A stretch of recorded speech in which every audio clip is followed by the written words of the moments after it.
कुणाल तुम्ही जोडलेले राहा। बातमी नागपुरातून वाघ आल्यानं पळताना बाप लेकाचा बंधाऱ्यात पडून मृत्यू झालाय। नागपूरच्या छवारी परिसरातील ही हृदयद्रावक घटना आहे। शेतामध्ये काम करत असताना वाघ दिसल्यानं बाप लेकाने पळ काढला। 7 वर्षीय मुलगा जतीन कोकडेचा पाय घसरला आणि बंधाऱ्यामध्ये पडला। मुलाला वाचवण्यासाठी वडील जीवन कोकडेंनी बंधाऱ्यामध्ये उडी घेतली, मात्र पाण्याचा अंदाज न आल्यानं दोघांचाही बुडून दुर्दैवी मृत्यू झालाय। त्यामुळे वन्यजीवांच्या दहशतीचा प्रश्न पुन्हा ऐरणीवर आलाय। वन विभागाच्या कारभारावर सुद्धा टीका होती आहे। अधिक माहिती घेऊया, आपले प्रतिनिधी तेजस मोहतुरे आपल्या सोबत जोडलेले आहेत। तेजस, अत्यंत हृदयद्रावक अशी घटना घडलेली आहे, दोषी कोण?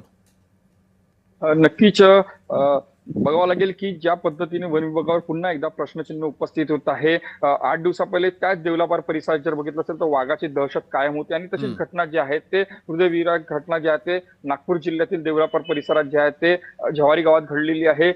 7 वर्षीय जतीन असेल व त्याचे वडील जे आहे ते शेतावर काम करत होते, त्यासोबत त्यांचे साडे संजय उईके सुद्धा काम करतोय। असं असताना संजय उईके यांना जे आहे ते शेतामध्ये जे आहे ते वाघ दिसला पट्टेदार आणि त्या भीतीपोटी जे आहे ते एका अर्थानं पळाले। मात्र त्या ठिकाणी जर बघायला गेलं असेल त्या ठिकाणी पाण्याचा बंधारा होता, त्या बंधाऱ्याला खालच्या दिशेने जे आहे ते संजय उईके पळाले, तर जतीन आणि जीवन जे जतीनचे वडील आहेत ते सुद्धा पळाले। मात्र 7 वर्षीय जतीनच्या ज्या ठिकाणी पाय घसरला आणि जतीनच्या जे आहे त्या मृत्यू झाला।